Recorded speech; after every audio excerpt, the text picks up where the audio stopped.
thank you for the work that Amsterdam has done in helping us to reach. I thank the Abu Dhabi Global Environmental Data Initiative for bringing us all here. Thank you. Thank you. Thank you. Thank you very much. The Clintons have been cashing in. They took in something like $136 million. But have they also been selling out? Everybody walked away from the table that night with something. The Clintons' influence is felt all over the globe. Bill Clinton did a good job. There sounds like there's a but in there. No, there's a lot of buts. Will it all come back to haunt Hillary? We're talking about uranium. We're talking about the Russian government. We will be subjected to all kinds of distraction and attacks. I'm ready for that. Fox News reporting the Tangled Clinton Web. From Washington, D.C., Brett Baer. Behind me is a city with more concentrated power than any in the world, Washington. And Hillary Clinton wants the top job in town. Ever since she announced her candidacy for president, her past has attracted new scrutiny. One aspect of her record is that she and husband Bill have spent years making millions and handing out even more to various causes. They say they're doing good work, but some people now claim their activities raise questions of influence peddling on a global scale. Tonight, we'll look at those charges. This is a story that goes around the world. We'll start in Haiti. January 12, 2010. Haiti suffers a devastating 7.0 earthquake. More than 200,000 die, and over 100,000 buildings and homes are destroyed.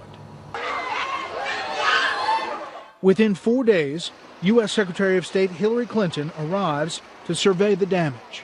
I want to assure the people of Haiti that the United States is a friend, a partner, and a supporter. 2 days later, former President Clinton was on the ground. I hope it will be rebuilt in a much stronger and more sustainable way, and I think the Haitians want that.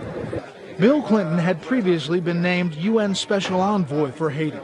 He and Hillary had close ties with the country, even honeymooning there. Hillary's State Department, working with USAID, the United States Agency for International Development, would oversee America's relief effort. The government of Haiti set up the IHRC, Interim Haiti Recovery Commission, to coordinate. 2 men were named co-chairs of the IHRC Executive Committee, Haitian Prime Minister Jean-Max Bellarive and Bill Clinton himself. The idea was to not just fix things, but improve them. In an interview with Esquire, President Clinton had big plans, saying, quote, "Wouldn't it be great if they became the first wireless nation in the world? They could. I'm telling you, they really could." But it wasn't at all clear that the people of Haiti would be the big winners in the disaster relief gold rush. Anytime there's a natural disaster anywhere, there is a lot of money potentially to be made in reconstruction contracts, in relief contracts, etc. Peter Schweitzer is the author of the new book, Clinton Cash, where he investigates the snarl of money, politics, and personal interest that has come to characterize the Clintons' interactions around the world. Clinton Cash is published by HarperCollins, a sister company to Fox News. Shortly after the earthquake took place, U.S. ambassador in Haiti sent a cable to the State Department, the title of which was "The Gold Rush is On." And the memo was about the fact that businessmen and companies were showing up in Haiti trying to seek lucrative contracts. It was the job of the IHRC to oversee this process and to ensure no one took advantage of the situation. But what if it was part of the problem? A number of members of the IHRC actually wrote a letter expressing their concerns that they were not involved in the process, that all the decisions were being made by Clinton and Bellarive. In addition, they claimed and argued that the national priorities of Haiti were basically being totally disregarded by the decisions that were being made. As Haiti dug itself out of the rubble, many projects were initiated, often with U.S. money and a connection to the Clintons. For instance, there was the Haitian Mobile Money Initiative, where a much-needed system was created to help transfer money via cell phones. There was also a plan to raise money by exploiting Haiti's rich mineral wealth. The Haitian government announces that they're going to offer 2 so-called gold exploitation permits, the first issued in 50 years in Haiti, that would allow for the extraction and gold mining in the country. Perhaps the most celebrated project of all was Caracol Industrial Park.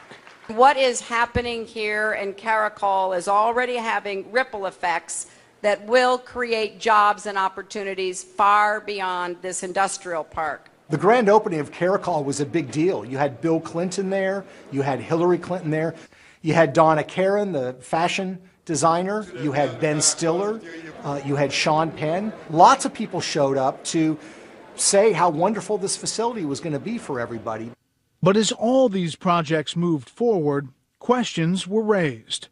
The central question, the question which Schweitzer investigated, was about how so many of these deals seemed to come back at some point to the Clintons. What quickly became apparent to many people was that if you wanted a contract, if you wanted to do business in Haiti, you had to have relationships with the Clinton. That was absolutely key. The company that cleaned up on the cell phone transfers was Digicel.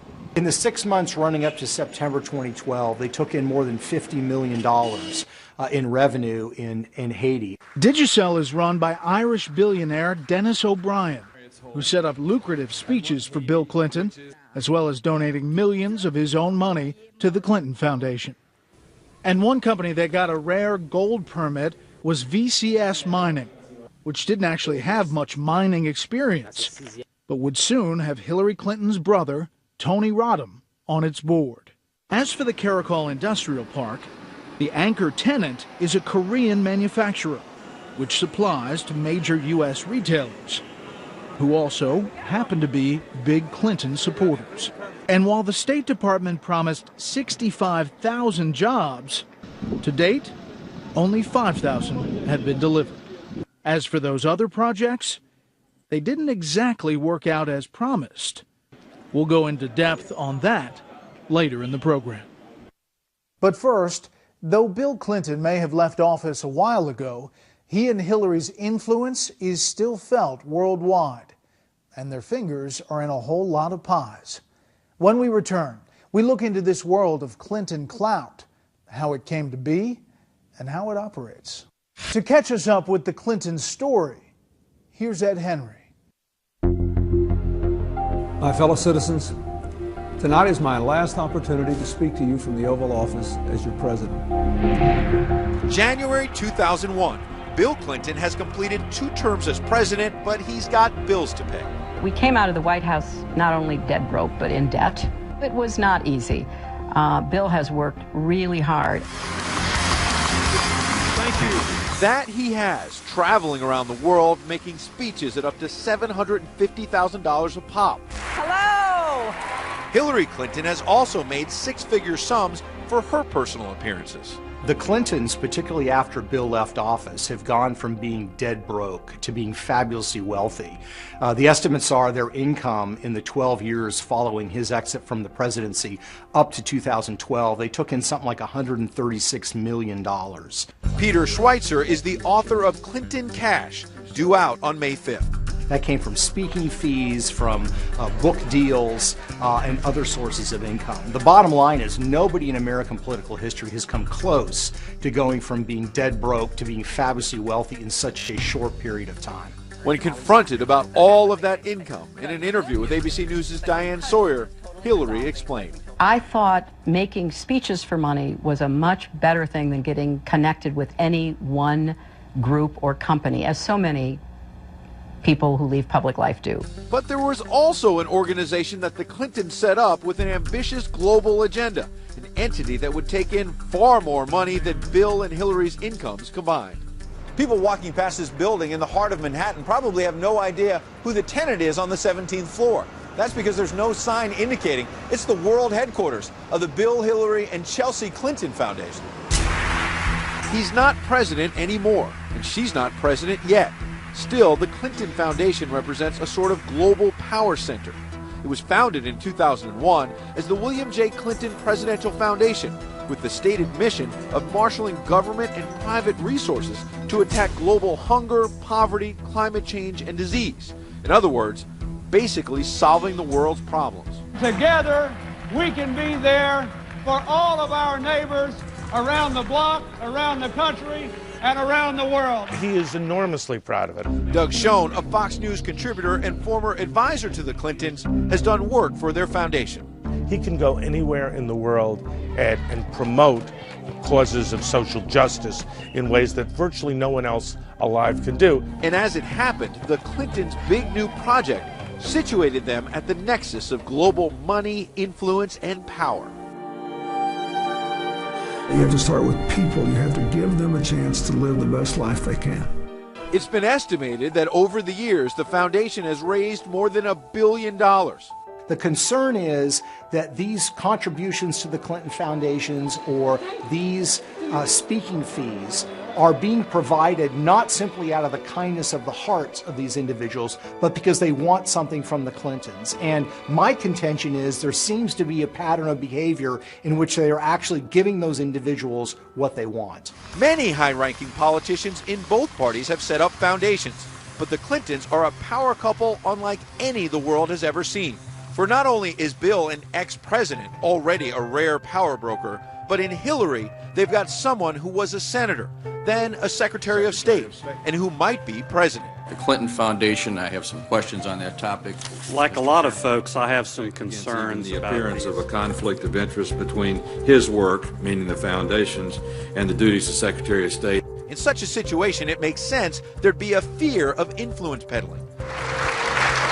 The Obama transition team was concerned about the fact that there had been such a large flow of funds to the Clinton Foundation and also to the Clintons' personal accounts because of the speaking fees. So they wanted to set up a structure of accountability. This led to a memorandum of understanding, which had explicit requirements for both Clintons.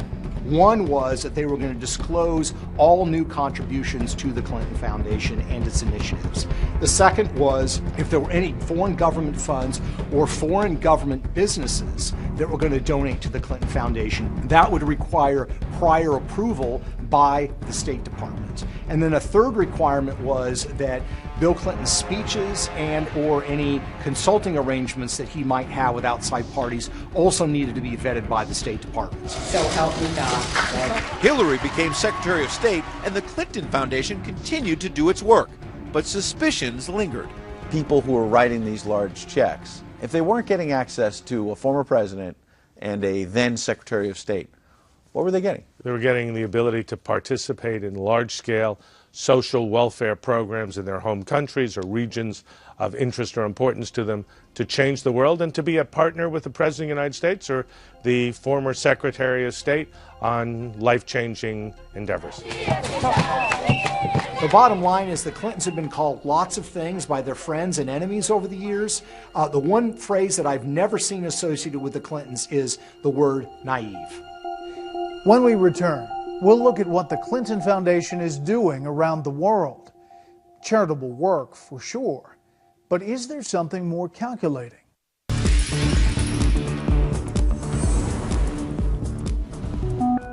are all G-Star operations in Colombia. The dealings of Bill and Hillary are part of what Peter Schweitzer calls the Clinton blur, a mix of money and politics, diplomacy and personal interest, all so interconnected that it's easy to get lost. It's so hard when you look at the Clintons to try to figure out where the charity ends and begins, where their profit-making ends and begins, and where their official powers as Secretary of State or Senator ends and begins. And the problem is they all get blurred together. To put together his book, Clinton Cash, Schweitzer and his team of researchers spent more than a year unraveling the tangled web. Schweitzer took us through a number of these cases.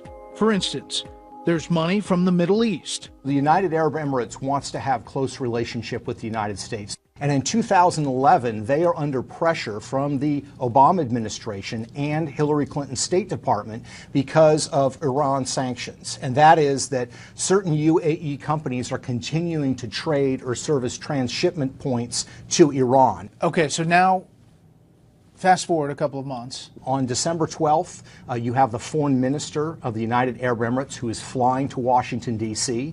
to meet with the Secretary of State, Hillary Clinton, over some troubling issues. That very same day, the foreign minister's brother, who's the crown prince, is paying Hillary's husband, Bill Clinton, $500,000 for a speech in Abu Dhabi. As for comment, the UAE did not put out a formal statement about President Clinton's speech, but they did provide a list of donations they've given to charitable organizations around the world. There's money from Europe. Beginning in 2009, the Swedish telecom giant Ericsson is coming under increasing pressure in the United States because it's selling telecom equipment to repressive governments around the world. In the midst of all of this, they decide to pay Bill Clinton to give a speech for the first time ever. They pay him a whopping $750,000. Soon after, Hillary Clinton's State Department urged new, broader sanctions against Iran. But the guidelines did not include telecom, which is Ericsson's business. Ericsson declined our interview request. The company conceded that the investment was significant, $750,000. But they said it should be seen in light of Clinton's crowd pull, the fact that he had to travel to Hong Kong for the event, and that the event spanned 2 days. The company insists that the conversation regarding Iran had no impact on the decision. There's money from South America. In June 2010, Bill Clinton was in Colombia. Bill Clinton meets with the then president of Colombia, Uribe, to discuss matters in private. What's curious is that Hillary Clinton is in Colombia at the same time. And after Bill leaves the presidential palace, Hillary Clinton comes in and has lunch with the president of Colombia, where she signs some technical agreements and explains her commitment to a free trade agreement between Colombia and the United States. The very same trade agreement she had pledged to defeat while running for president in 2008. As I have said for months, I oppose the deal. I have spoken out against the deal. I will vote against the deal, and I will do everything I can to urge the Congress to reject the Colombian free trade deal. Also in Colombia with Bill Clinton was Frank Giustra, a billionaire businessman and family friend. We'll meet again. Let's go down the timeline as you have it. Frank Giustra, a Canadian billionaire, arrives in Colombia with Bill Clinton on June 8th, 2010. Hillary, at that same time, meets with President Uribe.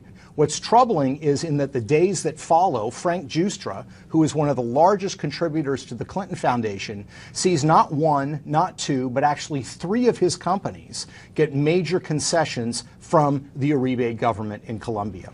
Neither Giustra nor former President Uribe ever responded to our request for a comment on the Colombia deal. There's money in dealings with Africa.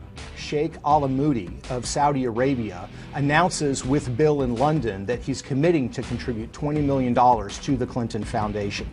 This raises lots of questions with Ethiopian groups in the West because they're very concerned about the repressive government in Ethiopia and the fact that Sheikh Al-Amoudi has a large business empire in Ethiopia. What troubles them is that Al-Amoudi does not have a history of philanthropy, and they actually write a letter to Bill Clinton, and they say explicitly, we have reason to believe that the huge donation to the Clinton Foundation was made on behalf of the Ethiopian government.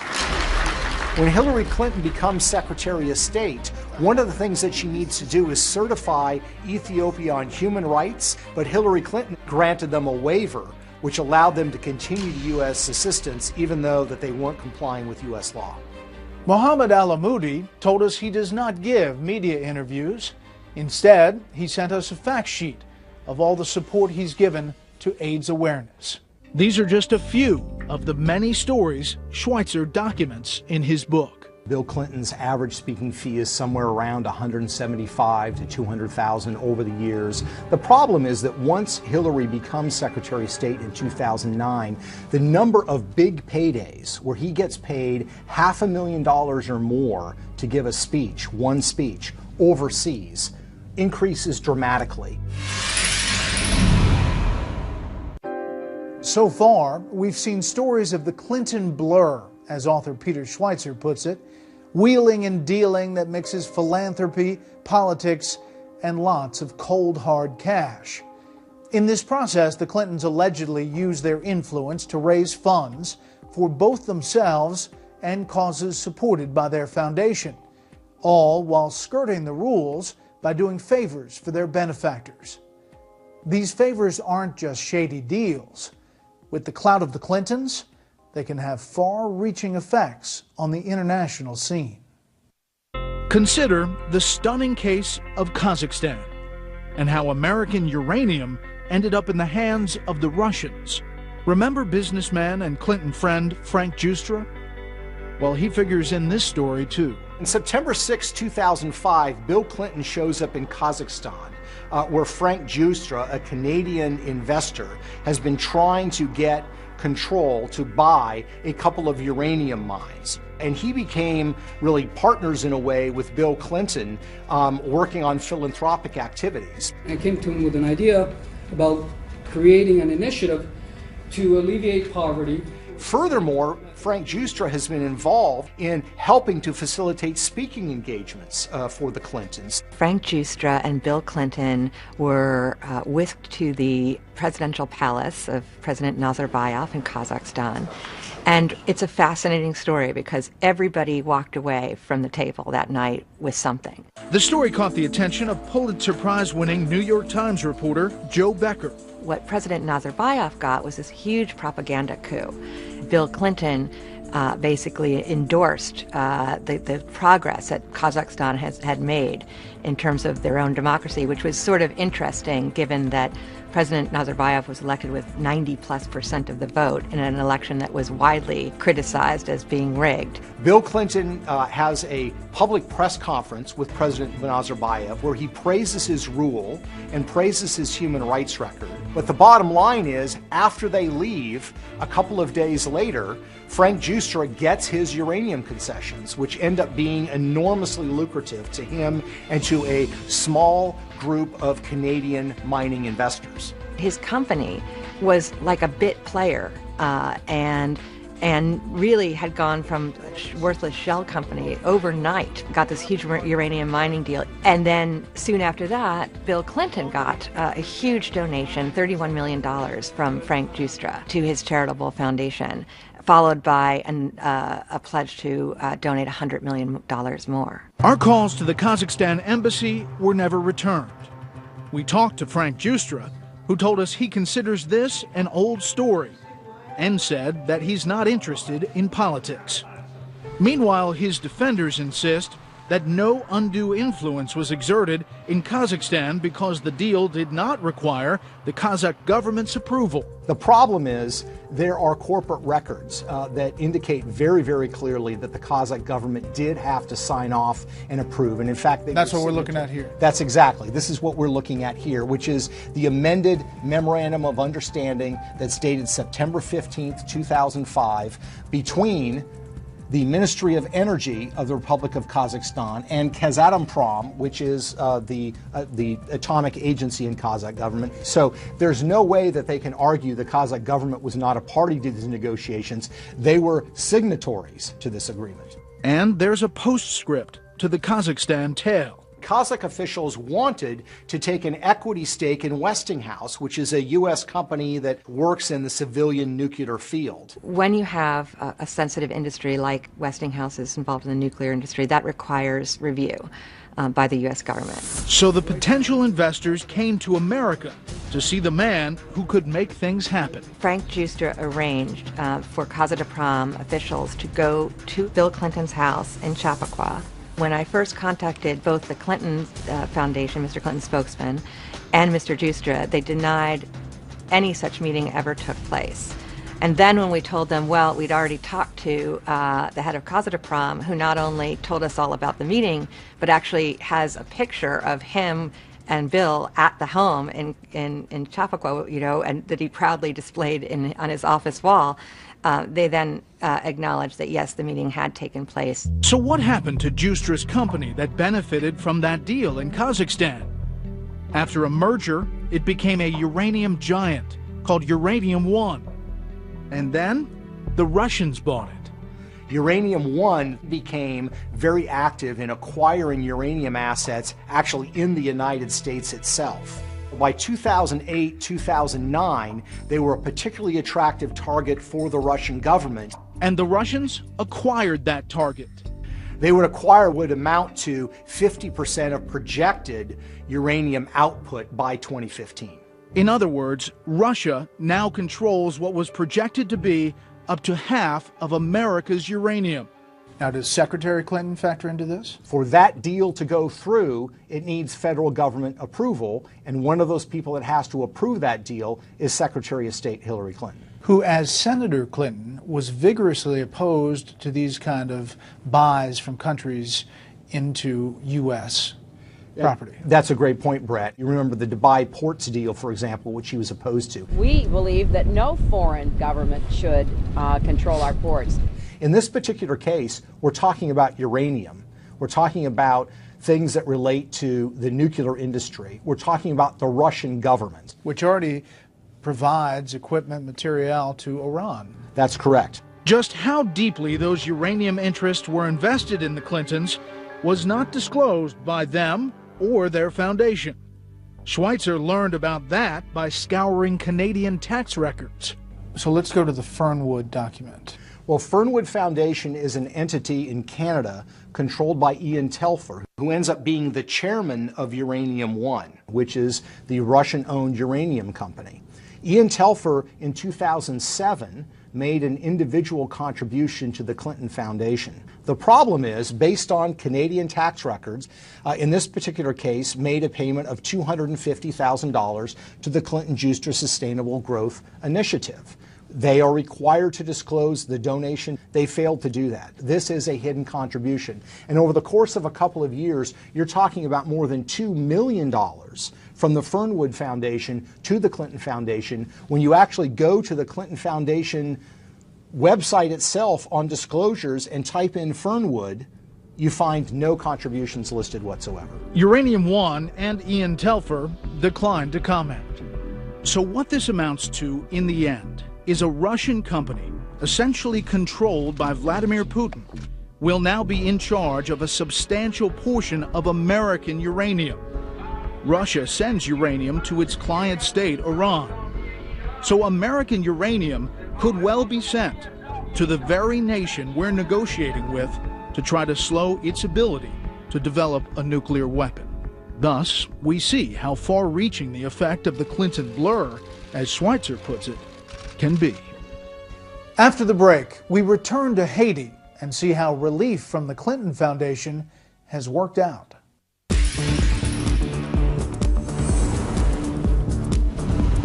Earlier, we looked at the aftermath of the 2010 earthquake in Haiti and the various rebuilding projects. But 5 years later, what are the results?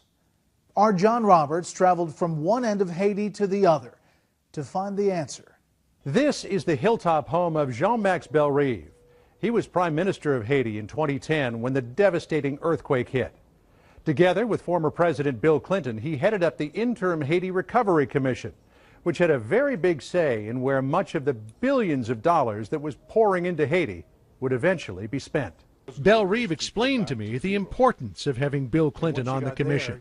Jean-Max Bellerive is not going to attract in a permanent way Fox News, CNN, ABC. We needed a figure that will attract the people to keep Haiti on the news. And was Bill Clinton that image that you needed to sell Haiti? It's the one we think of at that time, because he was already involved in Haiti. Hillary Clinton was in Haiti, so we need an image. I believe in his role of president of the commission, he did well. So you said you believe that Bill Clinton did a good job. There sounds like there's a but in there. No, there is a lot of buts. It's not only one, and not all linked to him. Perhaps we were asking too much of President Clinton, and he has his own agenda also. He had a lot of other things that he was doing. So perhaps we were leaning too much on what he could bring. Much good work has been done in Haiti, no question. Debris has been removed, houses have been built, and roads have been repaired.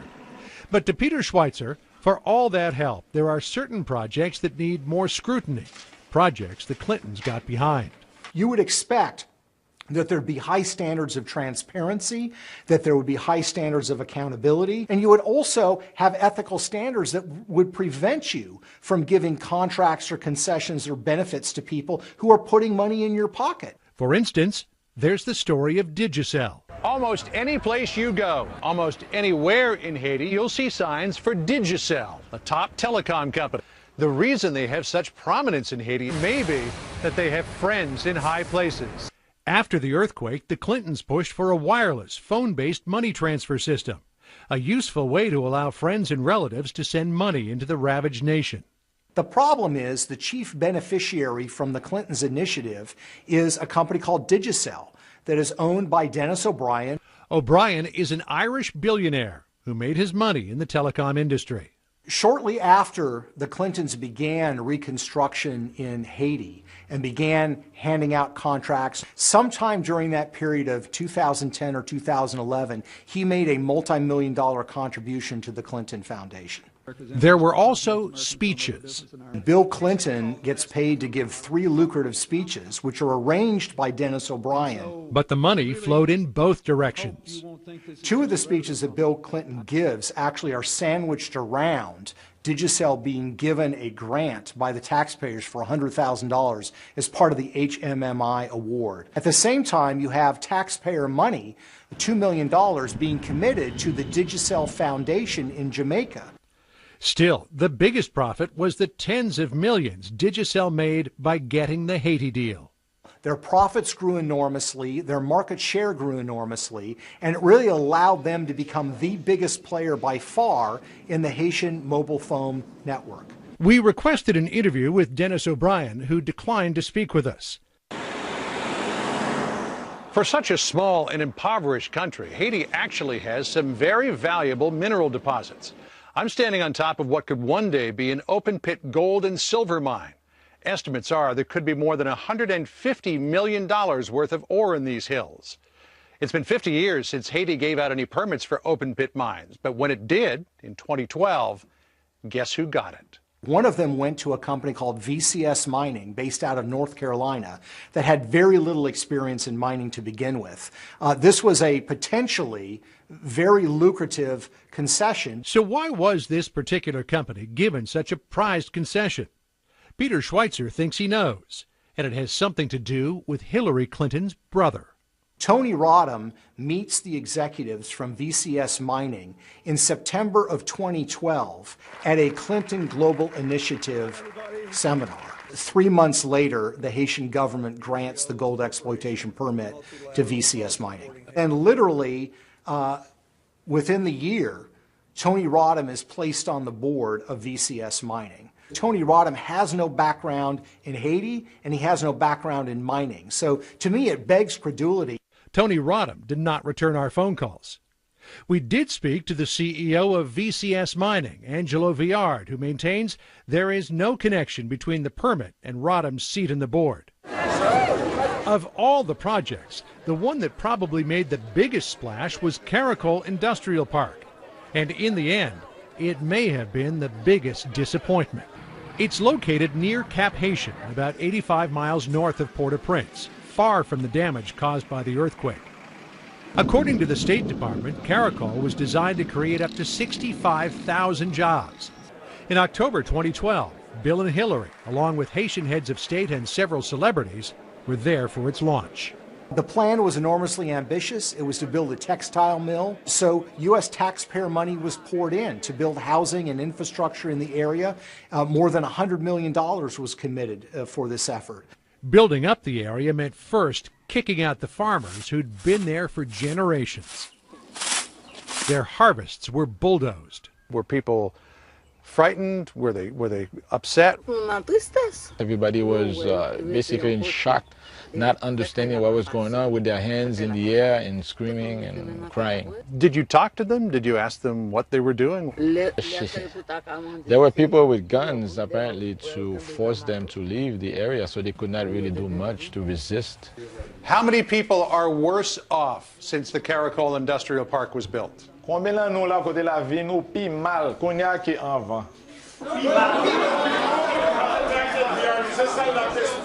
We did contact the biggest tenant here, the textile company, but so far they haven't gotten back to us about paying them a visit. I was able to round up a worker at Caracol. I can't identify him, however, because he's afraid of losing his job. He works from 6:45 in the morning till 5 p.m., getting paid 225 gourds a day, which is about $5 US. The salary is not near what it should be, but because of the lack of jobs availability in this country, he pretty much has to take that. How would he describe the working conditions? Conditions are very, very, very tough. Basically, everybody is pretty much frustrated in relations to the workload and what they're getting paid.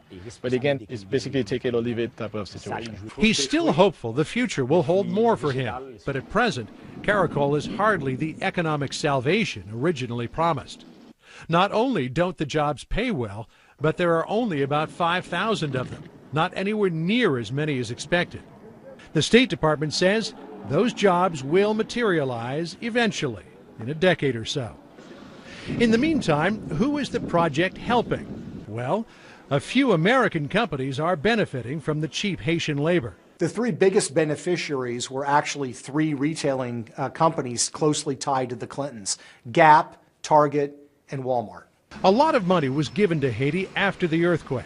Much of it was put to good use, but according to Peter Schweitzer, too much of it was used to line the pockets of people with Clinton connections. When we return, Hillary is running. Will any of this come back to haunt her?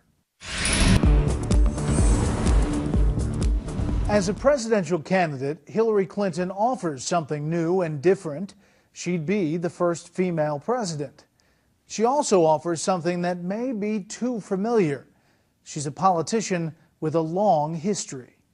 The pundits are already asking how her past may affect the future. I'm getting ready to do something too. I'm running for president. One of Hillary's first big decisions as an official candidate for president was to quit the Clinton Foundation. She said she was leaving to, quote, devote myself to this new, all-encompassing endeavor. There were new questions on Hillary Clinton's campaign as new details emerged. A few days later, on April 15th, with the Clinton Foundation coming under increased scrutiny, they changed their policy regarding donations from foreign governments. From now on, the foundation would only take contributions from friendly Western governments, like Canada and Germany. Of course, even under these limitations, there could still be donations from someone like Ian Telfer, the Canadian, who, as we mentioned earlier, was chairman of the Russian-owned company Uranium One. But even as Hillary was distancing herself from the foundation, she couldn't avoid questions about its activities. With investigative book Clinton Cash shaping up to be a political bombshell, she responded to a reporter's inquiries while campaigning in New Hampshire on April 20th, by brushing aside the book's claims. Well, we're back into the political season, and therefore we will be subjected to all kinds of distraction and attacks. And people are going to have to believe that all of this was on the up and up, and that nobody was trying to buy influence, and all of this was fine. Or there's going to be a suspicion hanging over her that is likely to hang over her for the rest of this campaign and into the general election if she gets that far. People are already questioning Clinton's trustworthiness. In a Fox News poll, 51% said they did not feel she was honest, the only politician on the list to score above 50%. And this was asked before the revelations about the Clinton Foundation were making headlines. Meanwhile, in a speech at Georgetown, Bill Clinton avoided the controversy. For obvious reasons, I don't intend to talk much about electoral politics. But even if the Clintons won't say anything substantive, the Clinton camp is preparing for an onslaught. We're not big on quitting in my family. You may have noticed that. On April 23rd, Clinton campaign press secretary Brian Fallon offered a specific denial of charges made in a New York Times story about Uranium One, stating, quote, "No one has produced a shred of evidence that Hillary Clinton ever took action as Secretary of State in order to support the interest of donors to the Clinton Foundation." To suggest the State Department, under then-Secretary Clinton, exerted undue influence in the U.S. government's review of the sale of Uranium One is utterly baseless. And legal experts suggest there may even be legal peril facing the Clintons down the road. She's not protected by the fact that her husband may have taken money, or it's her husband's foundation. Spouses' interests are attributed to each other, and that is no excuse or defense. But if media response to the book is any indication, this controversy does not seem likely to go away anytime soon. Too much other media have weighed in with their own reporting on this to make this just go away by saying, oh, it's all a Republican conspiracy. The New York Times is not involved in a Republican conspiracy. The news reporters at the Wall Street Journal are not, and certainly we're not. The Clintons are certainly no strangers to controversy. Bill rode out more than a few in his day. But if the charges we've just looked at gain traction, will Hillary be as lucky? Or will people worry that another Clinton administration could mean influence peddling on a scale never before imagined? Either way, the Clintons seem to be aware that this is a question demanding a response. That's our show. Thanks for watching.